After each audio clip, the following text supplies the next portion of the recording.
Guys, আমি গাঁদা ফুল তুলছি কারণ আজকে আমি করব গাঁদা ফুল মাখা। আমি আজকে গাঁদা ফুল মাখার জন্য নিয়ে নিয়েছি কিছু জিনিস, তো আপনাদেরকে দেখিয়ে দিই।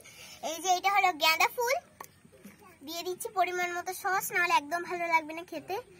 আবার এটা টমেটো সস, কিন্তু টমেটো সস ছাড়া অন্য কিছু সস দিলে একদম ভালো লাগবে না। আর বেশি পরিমাণে একদমই সস দেবে না, তাহলে আরো একদম খারাপ হয়ে যাবে। এই যে কিছুটা লবণ নিয়ে নিচ্ছি আমি, ঢেলে নিই। দেখো এতটা মতো লবণ আপনাদেরকে দিয়ে দিতে হবে। যত টক করতে পারবেন তত টক টক, আর এতটা সুন্দর লাগবে কি বলবো। তারপর আমি কিছু জিনিস নিয়ে নিচ্ছি। এই যে পেঁয়াজের পাতা দিয়ে দিচ্ছি, দেখে নাও। তারপরে দিয়ে দিচ্ছি একটু ধনে পাতা, এই যে। তারপরে দিয়ে দেবো শসা কুচি, তারপরে দিয়ে দিচ্ছি পেঁয়াজ কুচি, তারপরে একবারে শেষে দিয়ে দেবো মটরশুঁটি।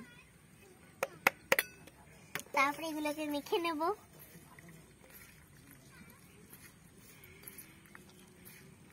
কি বলবো গাইস, আমার জিভে তো একদম জল চলে আসছে দেখে।